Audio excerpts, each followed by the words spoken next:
team in the world, we are known. As we follow on, we are the people through and through, the bold and blue, since 1870. Good afternoon all, and welcome to the show. This is Bold and Blue, 1872, and it's Battle Fever weekend. Battle Fever is on. We have a lot to talk about today. It is Old Firm weekend, and I am, as always, joined by my good friend Jack. Jack, how's things, mate? Yeah, it's been a while, but I have to say the Battle Fever is well and truly on as we get to this Friday afternoon. I'm buzzing, mate. I know I've seen a lot of people talking about overconfidence, and maybe I'm guilty of it right now. But I've we'll get into it in more detail about how important this game is. But it's been I wouldn't say it's been a while, but I'm definitely a lot more optimistic with these Old Firm games nowadays than I used to be. And in particular at the moment, I'm really looking forward to this one. And it's at Ibrox, and we'll talk about our away form as well shortly. But the fact it's at Ibrox is just that other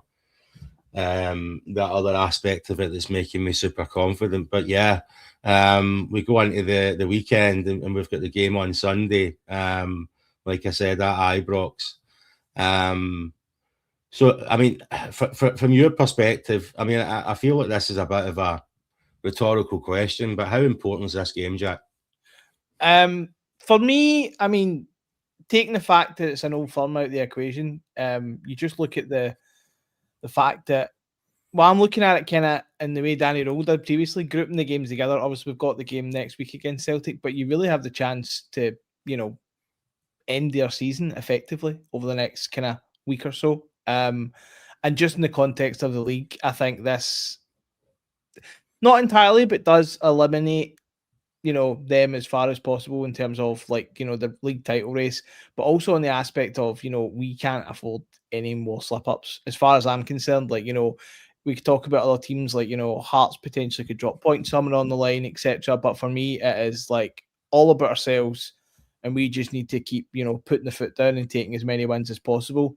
I am more confident about this game in general, and also added the fact that it's at Ibrox. But my worst fear is that we do something like, win this and then go and trip up somewhere else along the line. Yeah. Do you really think they're out of it if we bury them this weekend? Do you think that's the end of it for them? I think so. I think so. I can't see. I mean, obviously, I don't tend to watch a lot of their games, but even just from watching the highlights or, tuning in, towards the end, which is quite painful actually most of the time when they're scraping goals at the last minute. But the fact of the matter is, I don't think there's a lot of quality in that squad, or as much quality as, people might believe. So, I mean, I just can't see them coming back from it personally. Yeah, I mean, I've said this before, and I'm still of the opinion of it. Like you said, there's a perceived quality in that squad in terms of some of the money it's been spent in there. They are shit. I mean, they are shockingly bad, and they are there for the taking. Now, obviously, we've got Hearts to contend with as well, but in terms of those guys, but what I would say though is my concern is, I mean, this is how big this game is. It could potentially kill off Celtic's season, but it could also potentially kill off our own season if we don't win it, because they've got a game in hand. They'll technically speak, I mean, you'd imagine they're going to be 1 point ahead of us in terms of that with their game in hand. So us losing is probably worse than them losing. Also considering we're going to have to go and play them away after the split as well. So I know a lot of talk about ending their season. This is more about us making sure we don't end our own season. Because if we don't win this, I don't know how we come back from it. Anything's possible, but I don't know if it's possible if that happens. And it gets even worse when you consider Motherwell are 6 points behind us with a game in hand. They win as well. They could end up level with us in points. Do you know what I mean? So Yeah, it's massive, isn't it? It really is. It's probably the most significant game of the season. It was the Hearts game previously, but this one just feels, and obviously with the history and all that kind of stuff, feels a bit more important to me. I mean, as there's I know you always talk about huge games and pivotal moments in seasons, etc. But that's really is you're getting to the crunch time. You know what I mean? Like any slip is potentially fatal for and that's for any of the teams really round about. I mean, you even look at someone, you talk about someone like Hearts, yeah, they've got points ahead, but if they slip up, someone else capitalizes, you've got Motherwell in the equation, and loads of people have just, put Motherwell to the side. But, and I've had a lot of this narrative, and it's one I actually agree with, is that Motherwell will have a say on the overall outcome, whether they Yeah. are fully in the mix or not. I fully expect them to beat teams round about us. So yeah, I don't know. It's just it's kind of where you want to be in a way. Like I'm glad that we're at this point, but it's been a while since it's been that tight. So the places behind the couch are well and truly stocked for hiding. If I have to at any point over the next couple of weeks. No, we'll be front and centre for this one, mate. This is I'm confident. Yeah, just on. I know. Listen, I know we're here to talk about Rangers, but just on Motherwell. I read something the other day. They've got the best defence in Europe, which is phenomenal. Motherwell, little old Motherwell, best defence in Europe, sitting with a game in hand, 6 points off of the top three. Yeah, they are the ones that I'm happy we don't have to play them away after the split, and the other two do, because I think you're right. I think they're going to have a massive say in things. But it's definitely interesting up at the top end of the table, isn't it? In terms of the team you're going with, I've seen. I do want to talk about one person in particular. We'll talk about our teams, but one person that I've noticed a lot of people when they've been picking their teams, they're not picking Skov Olsen. I don't know if it's has he done enough recently since we've signed him? This marquee loan signing that we brought in, all the talk was about Skov Olsen. It seems as if out of the 4 players that we signed in the January window, Skov Olsen is probably not been the pick of the bunch. Quite the opposite. Out of the 4, there's a lot more excitement about 2 Romans, Toshi, Nadiri, and rightfully so. Those guys have all kind of hit the ground running. Skov Olsen, not so much. I mean, what does this say about the lad? I mean, the fee is reported to be about 8.5 to 9 million if we want to make it permanent. Is he doing enough for that right now? I mean, considering nobody's picking him for their team. I might contradict that in a minute when I give you my team, by the way, but everyone I've heard is nobody's picking him. I'm just going to touch on that, and I know loads of people have been saying they wouldn't pick him. And to be honest, I can understand why. I think if you look at the 4 January signings, has he made the least impact? Yeah, I think that's fair. Especially, like everyone's fallen in love with like 2 Romans and, even like, Ryan Nadiri, like, we were desperate for him to be starting. And on Skov Olsen, and I said this just before we come on here to you, I would still have him in my team. And the reason I'm coming from that perspective is I'm kind of looking at it as in he hadn't played a lot of football before he came here. I think it was in November he'd last played, like before he joined, round about that. Had an injury as well. And I mean, I think there's been a lot of build-up and a lot of hype, which I think some of it was deserved, but maybe it was slightly overstated. I don't know. But I mean, you look at it, I'm just going back to that one moment and talk about moments and moments of quality. Like, the ball he delivered when Chermiti scored his second goal against Hearts. That ball, he just stood it up and, bang, it's a goal. There's definitely quality there. I just think he's lacking football, as in football fitness, as in, that overall match sharpness. And I still think he'd be capable of providing moments. And I would still be tempted to start him. But saying that, at the minute, is he justifying that outlay? Not really. Honestly, I wouldn't be overly confident paying it. He really has to do a lot more between now and then. But I think if you want to get to the point of making that decision, and you essentially have him here for those sort of games that are coming up, like this weekend, that that is where you would expect him to go and do something. If it was a tight game, say, or just turn the tide slightly, then that is kind of what you're justifying kind of his selection on, for me anyway. Yeah, mate, I'm baffled by this one. What the fuck was the point in bringing Skov Olsen in if not to play him in games like this? Do you know what I mean? And what's my main issue with this is what's the alternative?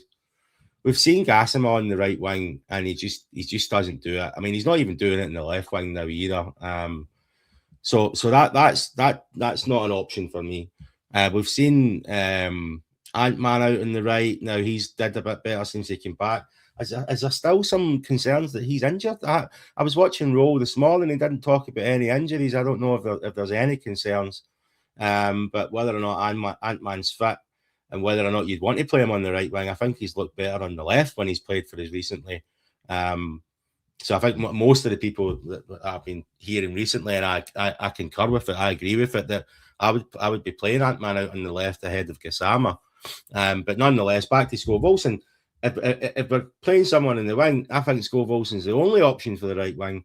And then if we're going to play that 4-2-2-2, which Danny Rowe apparently is aspiring to play when he's got the right players fit, etc., then Skov Olsen for me is the only one, with the exception of maybe Bayrami, who doesn't get a sniff, who can partner Moore in that role behind the strikers. So from that perspective, I don't understand why. I think a lot of people have been packing their midfield, going Dio, Toshe, and Raskin, and then just having Moore sitting behind the two strikers. I'd go different. I like the 4-2-2-2, and I think when you get it right, it's really effective, and we've seen that demonstrated by other teams, affiliates of our club, if you will, of our owners, I should say, with Red Bull.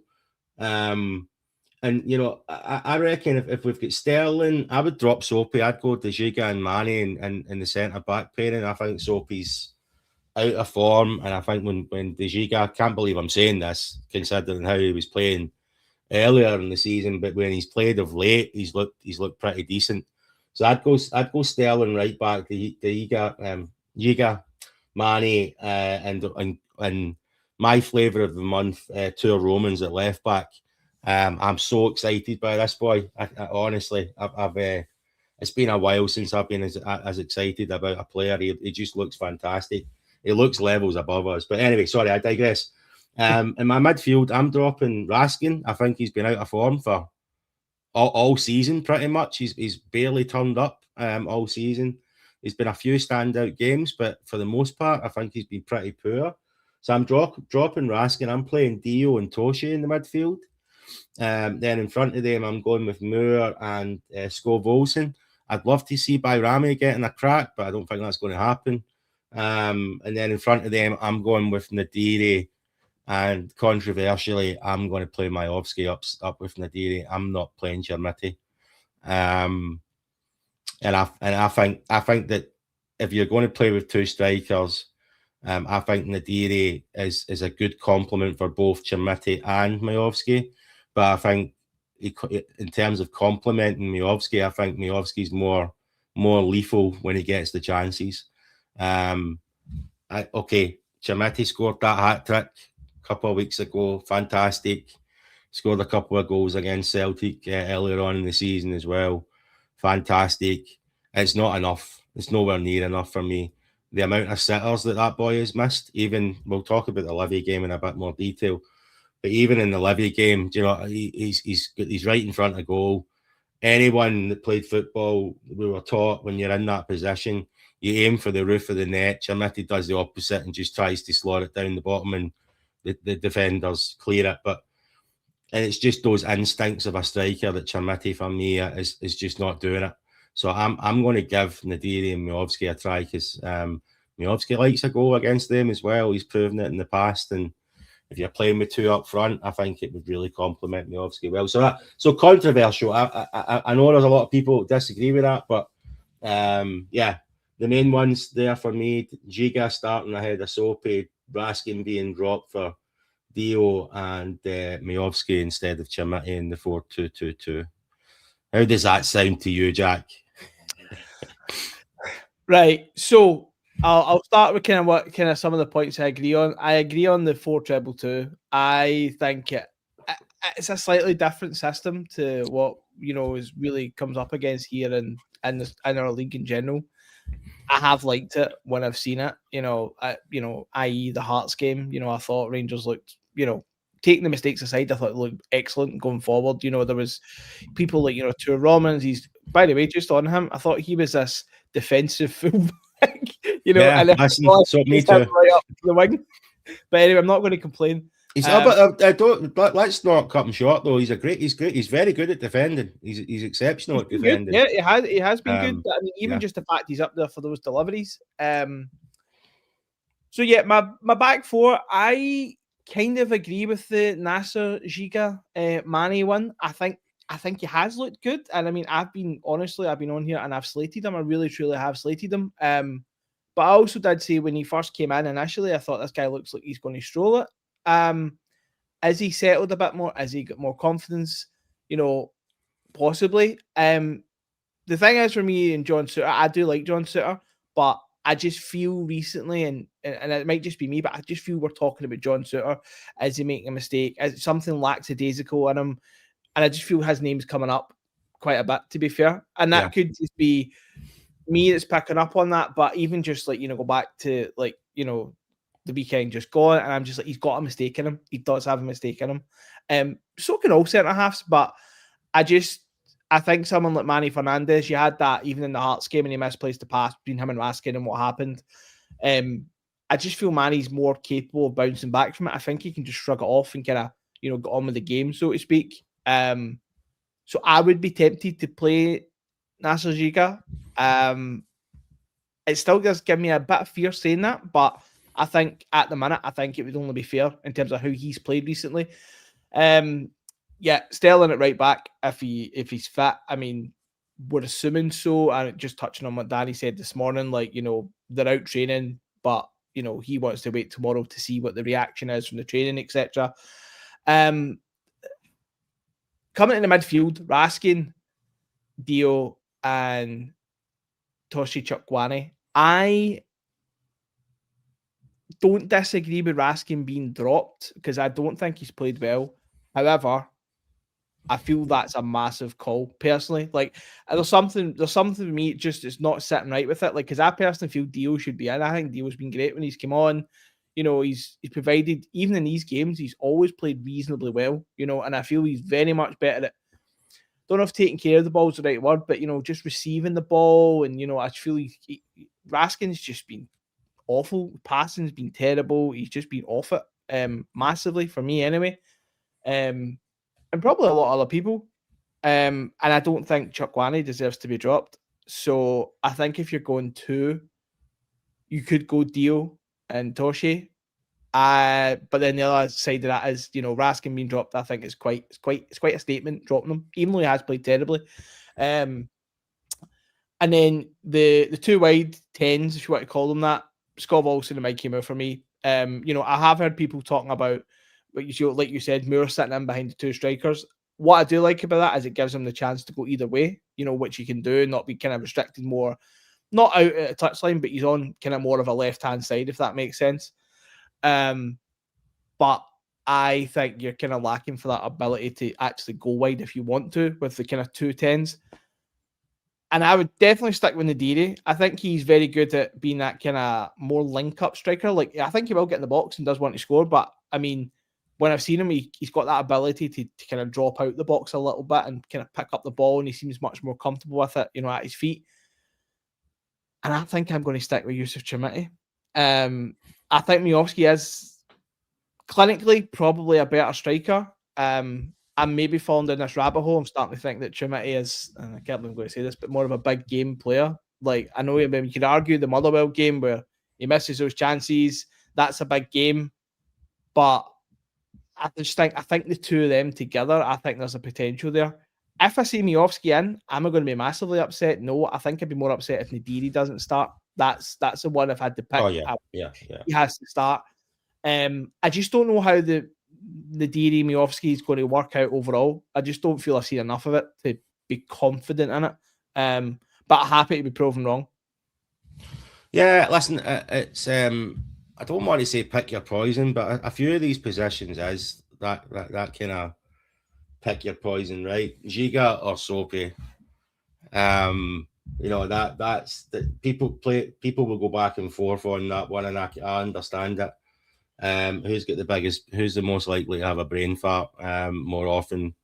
I think that's proven more recently to be Soapy. And then, you know, Miovski's not really done much, so I can understand why anyone would think I'm off my head for going with Miovski ahead of Chimity.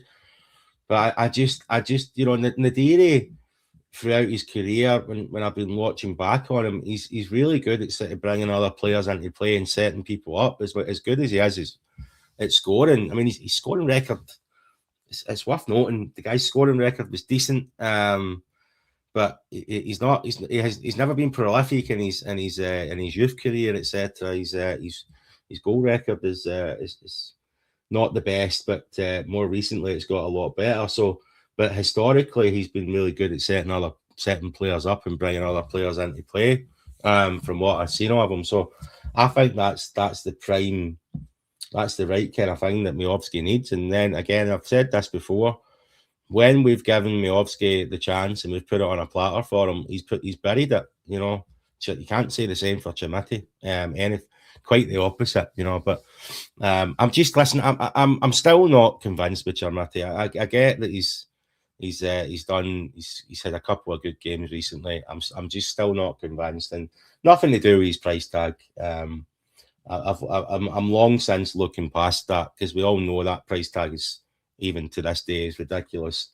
But just in terms of just the player in isolation, I just don't think he's good enough. So and you know, it's at the end of the day, we're having this discussion. I think that it's evident that we've got options off that bench, haven't we?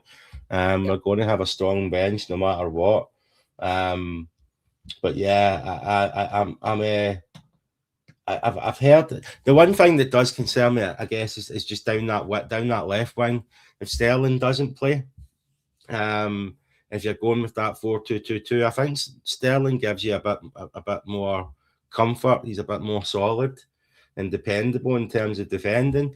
If we end up playing Tav, now I know me and you disagree on Tav, but the one thing that I don't think we disagree on is his defensive capabilities. And if we're going 4-2-2-2, it does leave us open on those wings, and I think Tav would be opened like a tin of beans quite often if he starts. I don't think he will start if Sterling's fit, but that would be a concern for me. No, yeah. I don't think he'll start. If Sterling's fit, I don't think he'll start. And as much as I have loved and tried to defend Tav a lot just over the years in general, anyone I've had a conversation with, I'm definitely at the point where, you know, he's not cut out for these games in terms of like coming in for the start. I mean, if they're playing someone like Tenetke on the left, they're going to make him look like a superstar. You know what I mean? Yeah. And I know he's got that in him. And I've heard a few people say this, and I actually am coming around to this idea that he is actually very good at bringing on, like, say you've got 20, 25 minutes left. You know, I agree. Yeah. He's got the ability to deliver the ball. You know, we're not being over reliant on him, and you know, he's almost not got that as much fear of what's happening behind him because he is still fresh. But for me, he just can't start just purely because he can't go the other way for me. He can't defend. He's never been the best defender, but you know, he's not got that pace. We've all said it. The legs have gone a bit. But he can still be effective off the bench. So Sterling's got to be there. The only thing I find with Sterling, it might just be me, like he is defensively solid, but if you look at like Two Romans on the other side, I mean, Two Romans is, you know, as we were saying, he's a way up, you know, playing him and Ant-Man have obviously played really well when they've linked up together. I don't feel you get the same from Sterling on that right-hand side. Yeah, but he does make us a lot more solid, and he's never going to be that attacking wing back, is he? he's a fullback, and he does his job very well in terms of defending. So, and I guess you need that, don't you? I mean, if two Romans is bombing up the left, you do need some dependable figures. We don't have enough of them at the back, in my opinion.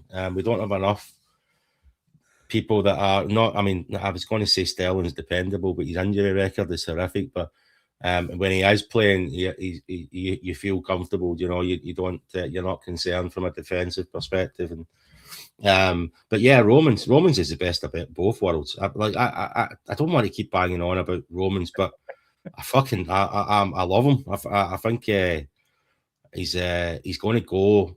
He's going to move on from Rangers at some point, and he's going to move for an absolute fortune. He reminds me, and I'm not talking about. I know he's a left back, and I've mentioned this before, but I'm not sure if it was with yourself, Jack. He reminds me of Fernando Rickson in terms of his approach to the game. Just seems a wee bit mental, you know.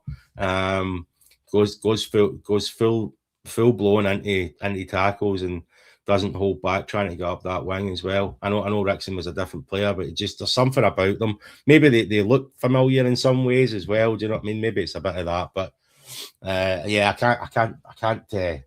Yeah, I love him. I can't wait to see more of him every time I see his name in the team sheet. Now he's the one player that I'm really excited to see at the moment. So, but yeah, the other boys. I mean, Toshi.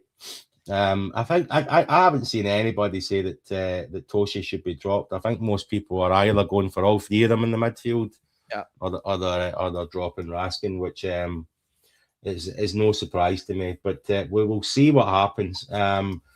We didn't have a chance to catch up at the end of last week, Jack. And I've personally been sitting on this one because I knew if I did do a pod a few days ago, I'm not going to lie, I was livid. I was livid at Livy. You know, this is 3 games in a trot now. It's becoming to be a bit of a concern. We drew 0-0 with Hibs. We go away to Motherwell after that. We drew 1-1. Motherwell were down to 10 men for 15 minutes or so. I think I can live with Hibs and Motherwell. Hibs away, Motherwell the informed team in the league. I still think we should be beating Motherwell when they're down to 10 men like that for that period of time. But nonetheless, I can live with that. The Livy game, that's a shocker. That is an absolute shocker. I mean, I don't even know the last time Livy won a game in the league, and I know they didn't beat us, but they weren't far away from doing it. And you know, they went down to 10 men at 60 minutes. And I've heard people giving us praise for coming back into the game the last 8 minutes. Well, they were down to 10 men for 30 minutes of the game. I'm pretty convinced that they didn't go down to 10 men, we're probably losing that game. And all the stats that I've seen out there, you know, all these shots on goal. If anybody wants to pay attention and go back to the game and look at the amount of shots that we had on their goal, a cluster happened about 2 or 3 times where we had about 3 or 4 shots at their goal in the same kind of few seconds, if you will. And they defended it well. Their goalkeeper had a very good game. And then we can talk about the decision at the end, which is fucking ridiculous. With Mikey Moore, whether or not you think it was a free kick and a red card or a penalty, I don't care. It should have been something. It should have been one or the other, right? And it was not. It was neither. So that's ridiculous as well. So we did get robbed from that perspective. But I'm of the opinion that we shouldn't be needing decisions to go our way to beat bottom of the table Livy. I don't know what it is with this team right now. They looked. I don't know. They looked to really lack aggression. They didn't seem to get out of the blocks very well against Livy. They just, I don't know. It was really everyone looked kind of static, if that makes sense. It was, I don't know if they thought they were going through the motions and they'd get the win regardless. But I was really pissed off, and it's really starting to worry me because we, in my opinion, after the split, I believe we've got the hardest run of games, and in particular our away games. We will have Hearts, we will have that lot at Celtic Park as well. I don't know, what did you make of the Livy game, mate, and what do you make of that away record recently overall? What do you think? Yeah. So I'm not really sure where I'll start with it. I'll look at the Hibs game. I thought it was disappointing. You know, I can take it on the chin, right? Okay, I'll put that one out of the way. The next one for me is you look at the Motherwell game. I thought Motherwell played really good. I did. I don't think we were great, but I thought they played really well. You look at it and go, you're 1-0 up, they're a man down. You make a mistake and you go, like, it was sort of take. But again, you take it, you move on. Bottom of the league, Livy, is just, I think even the whole context of that, the Rangers go 2-0 down.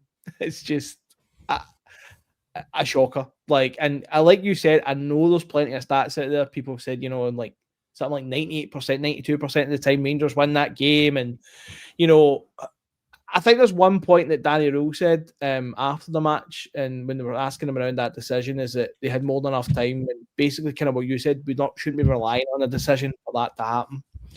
And what's concerning me is, and I could be wrong on this, but I feel the approach from Danny Rohl is incorrect in terms of how he wants to approach these games. Like, I feel it's kind of becoming different from how they'll approach it at home. For me, personally, you look at like Hibs and Livy, at least, you should still have that same aggressive on the front foot approach.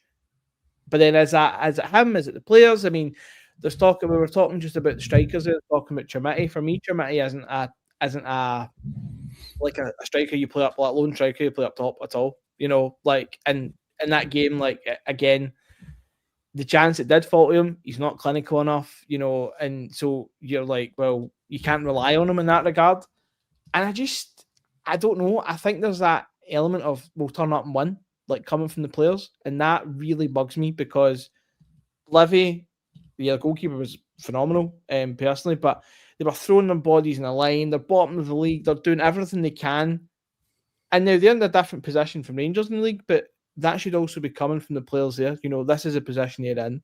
We need to be picking up 3 points every single time, and okay, we got a point in the end, but for me personally, it's still irrelevant. It should be 3 points. And what's that? 3 draws in a row away from home. Yeah. If you'd said to us, even at the very worst, you take 4 points. 5 points, 3 points from Livy and the 2 draws, Motherwell and Hibs, like, you go, that's at worst, but that's not the case. And I think they really have to get a handle on it because, like you said, there is much more difficult games coming up in terms of, venues that they're playing away at. So I don't know, because I don't expect that to be the case tomorrow when Rangers, turn up to play Celtic Ibrox. I don't see it being an issue, but I remember having a conversation with someone and seeing this, and someone said, we'll beat Hearts and then we'll go to Livy and drop points. Yeah. And it's exactly what happened. And that's the scary thing, is that that's what we expect the team to do. So I do think the style and, the setup, whatever you want to call it, has to be as aggressive and front-footed as it is at home, away to other teams. If Rangers go out and play that way, and they're done on the counter, or there seems to be this effort and application, it's not enjoyable, but you can kind of take it on the chin. Whereas that whole lack of movement, being static, and like you said, yeah, okay, there was clusters of shots in and around different parts of the game, but they were all in quick succession. It's not like new phases of play where they're coming just wave after wave of attack. Yeah. So I don't really know how he tweaks it other than the setup, but it's something you really have to get a handle on, because at the end of the day, all it just points to is they don't have the bottle for it. Yeah, listen, see if we'd lost 2 of those 3 games, we'd have the same amount of points. Yeah. And people would be going tonto if that was the game, right? But instead we've drew the 3 games. It's just as bad. We've dropped 6 points in the last 3 away games. Yeah. It's not I'm just I am not, like I said at the start, I'm not concerned about the game on Sunday. I'm more concerned about Falkirk away in the last game before the split. I'm more concerned about St Mirren away after the Old Firm. Do you know what I mean? These are the games that I'm nervous about right now, because I don't know what it is with this team at the moment. And I hear you hear people say things like, "Oh, these players they've done this before" and stuff. This is a different set of players.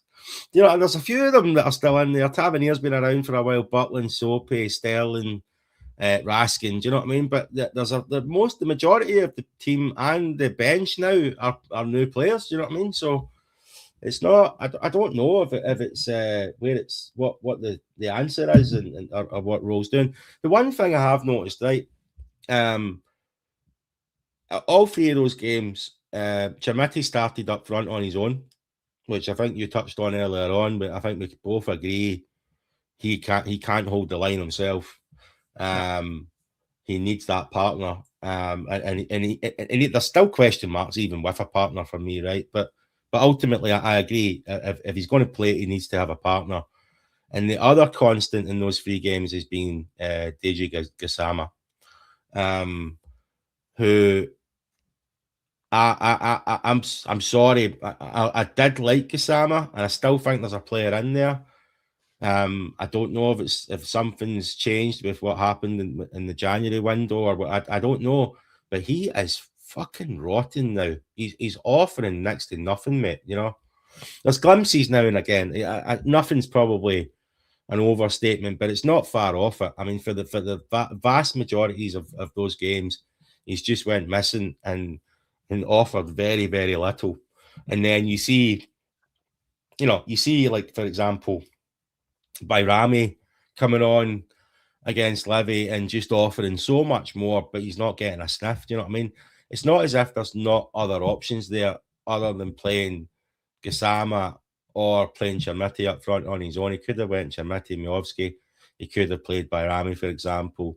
I think Skov took a knock, and that was one of the reasons that he got taken off recently. But yeah, either way, it's just I think that there's clearly players that aren't cutting it, but they continue to get game time.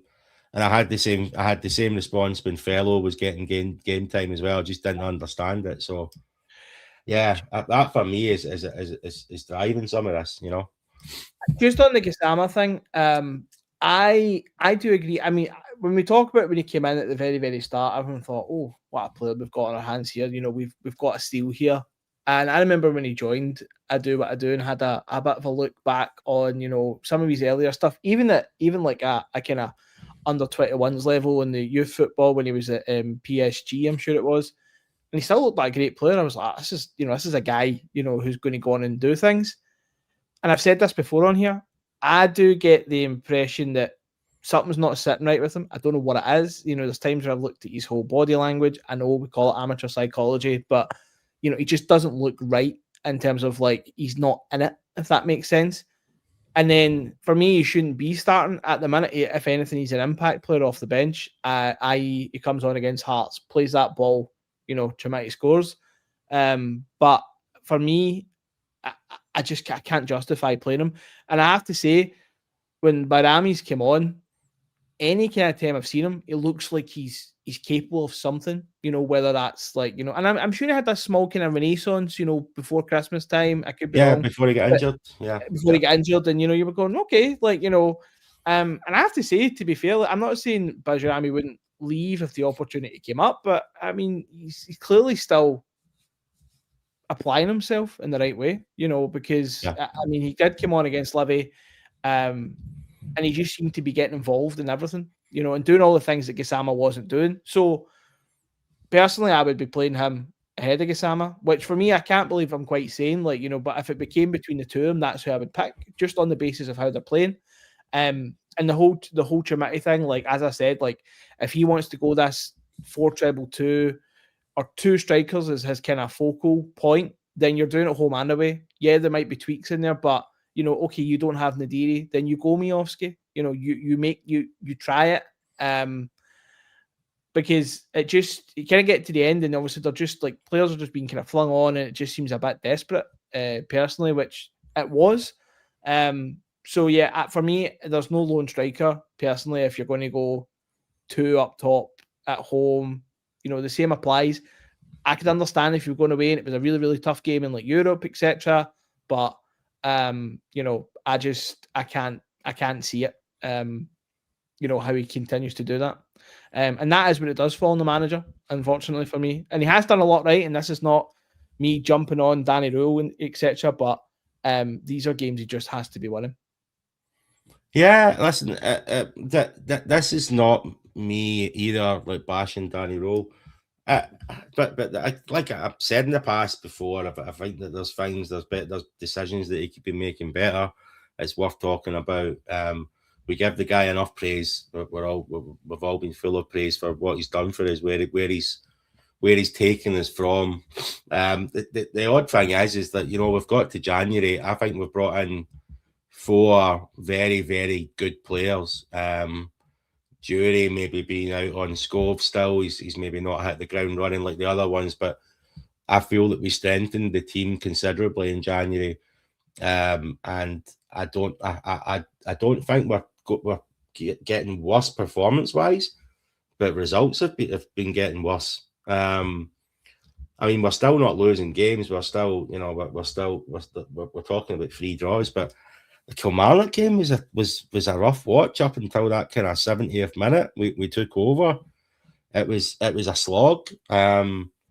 So quite a lot of the games this season when you're winning games, the performances don't matter. When you start dropping points, the performances become a lot more evident and concerning. And that for me with these last 3 away games has been where I'm getting a little bit nervous. And to stress again, we do, in my opinion, have the hardest run of the split in terms of those away fixtures. It is odd. I'm less, like I mentioned, the Falkirk away and the St Mirren games. I'm less concerned about Hearts and Celtic away than I am Falkirk and St Mirren. It's just that it's weird being a Rangers fan, isn't it? How that kind of stuff is. We're so used to the banana skins rather than the games where you would expect us to potentially drop points. And it's not just one banana skin, like you go, all right, it happens, it's like every one of the potential banana skins is turning out to kind of be a banana skin at the minute for Rangers. Yeah. We'll see what happens, but the away form needs to change. There's no doubt about it. There's no getting away from it. So we've got these 2 games against that lot, and then we've got St Mirren away. St Mirren, I think they've lost like 4 out of the last 5 or something. They're free falling down the league, sitting down at 10th place.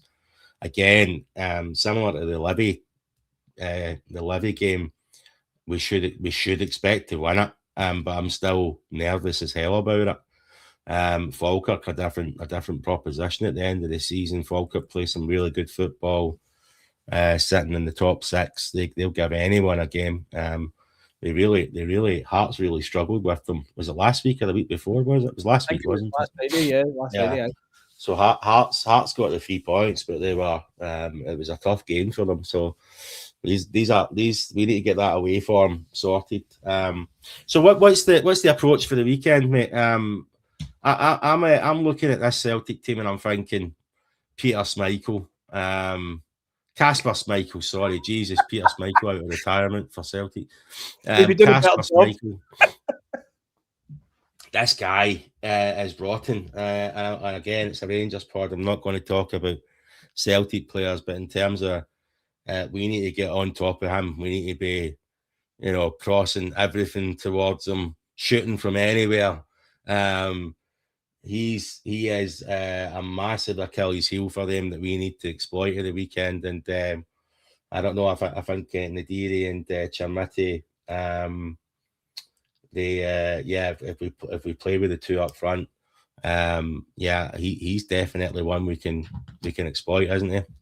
Absolutely. And just to add on that, they're most likely going to be starting the centre half. They got a loan from Brentford, I think. I can't remember the kind Just a young lad. Yeah. Yeah, and I don't think, as far as I'm aware, he's played any games yet, due to the the 3-match ban for Trusty. So you're looking at a centre half pairing that's never played before, and a keeper who is just god awful. That not even their own fans want him to play. I'm a bit gutted Trusty's not going to play, to be honest with you. I think he's dreadful as well.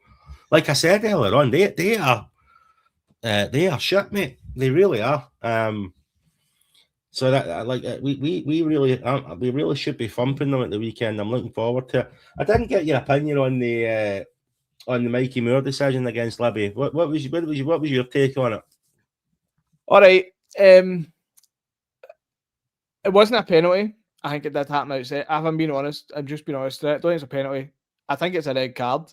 And the most galling thing for me in all of this is the fact that the referee makes absolutely no decision and doesn't even see it as a foul. So even if you want to have a debate about where it was on the park, in or out the box, is it a red card? Is it a yellow card? Is it no booking? Whatever you want to say, that's a free kick, at least a foul. He's I mean, for a lot of people who've said that, I mean, he's literally taking his leg back to hit a shot. Like, there's an action that he's going to, have a shot on goal, like, and he's just taken out. So I'm just like, how is that not a foul? And that's a wider point around, like, referees in general, not even talking about how VAR doesn't intervene, etc. It's just like, they're terrible. They are absolutely awful. I genuinely hope it's not something we're discussing, and I know loads of people say that, but you want to be discussing the football, not, I was robbed by a decision from an official. And they are probably holding this game back in general. And I dread games coming up where they've got to get involved. That's where I want Rangers to, like, go 2-3 goals up, where you're not really as worried about these potential decisions that could happen, or no decisions or indecision, however you want to view it. I just can't believe nothing was given. I mean, okay, say it as a foul. The 4-minute VAR review is crazy anyway, and then that time doesn't really get played back either, after spending so long. So, like, there's momentum lost. Even Rangers even just have a chance to hit a free kick, from that close, an opportunity to win the game. It's crazy. It really is crazy. It's I did hear, and I don't know how accurate this is. Apparently, because VAR had decided it wasn't a penalty, and because they also decided it wasn't a red card, they couldn't give the foul because the ref hadn't given the foul. Yeah, that would make sense, because that would be reffing the game. But that does make sense. But the fact that they didn't think it was a red card or a penalty is fucking bullshit. Do you know what I mean? It was definitely either or. Yeah, I think. Well, that's the thing. If you're looking at it from, it's not a penalty, then it's a red card, and if it's not a red card that's in the box, it's a penalty and probably a yellow card. And I think even Danny Rohl again touched on that after the game. Like, that was his kind of view of it. Like, it's one or the other. And I just officials and decision making, like, I get fed up talking about it, even in just general chats with mates, etc., and like-minded fans. Like, it just to baffle me beyond belief. So hopefully we don't have any of that this weekend. But just to touch on, you were talking about the approach there against Celtic. What I will say is, if fans see that team lineup come out from Rangers and there's not 2 strikers playing, I think that will be cause for concern in terms of people will be feeling, we're being a bit negative, or being, too conservative, shall we say. For me, they should be treating it like the Hearts game, take out the mistakes, please. But they should be putting the foot down, Rangers. Like, I mean, there's been years gone by where I've had this trepidation going into Celtic games, about the quality of the team they're playing, etc. Even though we've always made the argument that you get in their face and press them, that they're not actually that great. But now the quality drop-off since then is, for me, it's monumental. Like, there might be a couple of good players in there, but they are not a team that Rangers should be fearing. I'd have more fear if Motherwell were coming to Ibrox, let's put it that way. Oh, yeah, absolutely. Yeah, absolutely. So they should be going out and making a statement. At the end of the day, whether they're good or bad, you still want to win these games. And, an absolute pasting would set the tone for the following week, personally. Yeah, I couldn't agree more. We should definitely be going out there and putting it on them from the word go. There is no fear, shouldn't be anything to fear. On the refs for the game, just to set your mind at ease. Beaton is the man in charge, and he will have McLean and Clancy on VAR. So nothing to be concerned about at all there, is there? Yeah, listen, let's hope we don't have another game where we talk about, we end up talking about the decisions as opposed to the actual the game itself. It's been something that listen, the refs in our country are abysmal. I've said this before, and I'll reiterate it. The word corruption gets thrown around a lot, and I don't believe it's corruption. I definitely think there is some, I would say unconscious bias, but I think it's conscious bias. But at least at the very least it's unconscious. And I definitely think the referees are appalling, and the testament to this is it's not just Rangers that complain about them, it's every single club in Scotland that complain about them. We think it's all us, but it's everywhere, it's rife. The amount of decisions. I was watching what was the other, another show the other day. The McCoy's was talking about it. There was about 4 or 5 different results across the league at the weekend there, and the majority of them were just absolutely shocking. And it's happening far too often. So I don't know what the answer is. These refs are clearly not good enough. Something needs to be done. But the Mikey Moore one was they're just shitting themselves now, aren't they? They're just letting VAR make the decision for them. They're just it's made it so much worse. I hope the clubs vote to get rid of VAR because it's just made things worse, in my opinion. It shouldn't have, but I think it's the way that they've executed it and the way that it's playing out is just not. It's not for me. And these refs there needs to be some sort of penalty for these decisions. They just can't. An apology is not enough every week from Gollum. It's not. It's not enough. So fingers crossed. I'm not confident with that refereeing lineup that we're not going to be talking about at least one decision not going our way, but we'll see what happens. But listen, I'm super excited for the weekend. Let's hope Danny Rohl, like you said earlier on, that he does pick the right team. I think that the club, Danny Rohl, everyone surrounding the club seems to be doing their best right now to galvanise the support, make sure that they're on it from the word go till the 90 plus whatever minutes we end up playing. And I think the fans have been really responsive, so I'm expecting Ibrox to be rocking at the weekend. But we know, if he picks the right team and gets people on side from the word go, I think it'll be more rocking. If we don't pick the right team and there's even a sniff that we're going behind, Ibrox might not be as fun a place to play football as it could be. So I'm looking forward to it. I have, as always, forgotten to ask the anyone tuning in to like and subscribe to the show if you haven't already. We do always ask for your support, and the support we've had has been great so far, and we do really appreciate it. I am actually, Jack, I haven't mentioned this to you yet, but there's another pod, Hands Across the Water, that I've mentioned before, the lads from over in Northern Ireland. Myself and William have been talking about doing a crossover show, so I'll be going over onto Hands Across the Water. We'll be getting something set up next week, and William at some point will be coming on and introducing himself to our audience as well.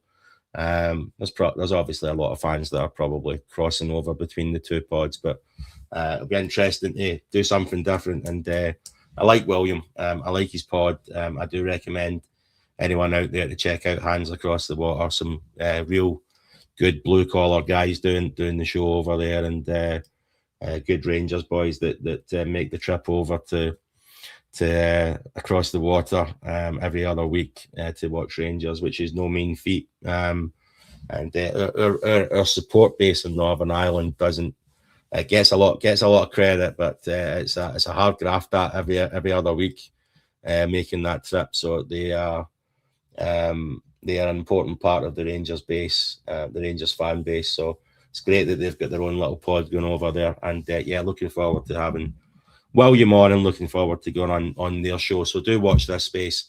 Outside of that, Jack, I don't know if you've got anything else on your mind, mate, but yeah. Not for me. I mean, that's nearly an hour we've been talking Rangers in their entirety. But for me, I am looking forward to this weekend. I'm fully expecting to be, celebrating on Sunday night with a beer, a positive result, and watching the highlights back on repeat, hopefully. But yeah, I think kind of what you said is everyone talks about burying their season, like, over the next week, 2 weekends, ours could be buried too if we're not careful. So let's just hope the team selection's right. And as you said, Ibrox has been absolutely bouncing. So long may that continue and push the team on to get 3 points. Yeah, I am buzzing for it, and let the battle fever commence. I will be sitting down with my usual tonic at the weekend to watch the game, and depending on how things go, will dictate whether it's 1, 2, or 3 bottles. We will see. But I'm very much looking forward to it, and there is nothing to fear. I do wish everyone that's going to the game all the best and stay safe. I'm sure Ibrox is going to be rocking, like I said, and I wish I could be there myself. But I'm looking forward to it. But until next time, we will bid you farewell and wish you all the best for the game at the weekend. And we will try and get back to you in about a week's time, just to probably early next week. We'll try and do a pod, Jack, if you're around. But I'm sure we'll have something to talk about, won't we? That's for sure. Win, lose, or draw, I'm sure there'll be plenty to talk about. So until next time, thank you very much, all, and we will see you then.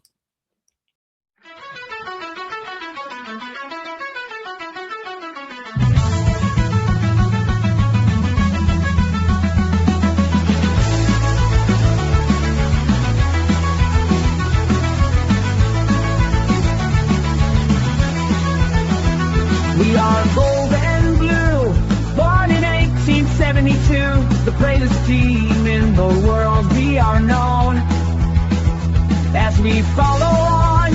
We are the people through and through, the gold and blue since 1872. With our hearts on fire, we rise to the call. Through the highs and lows, we'll never fall. Glasgow Rangers standing proud and true. Together we sing for the gold and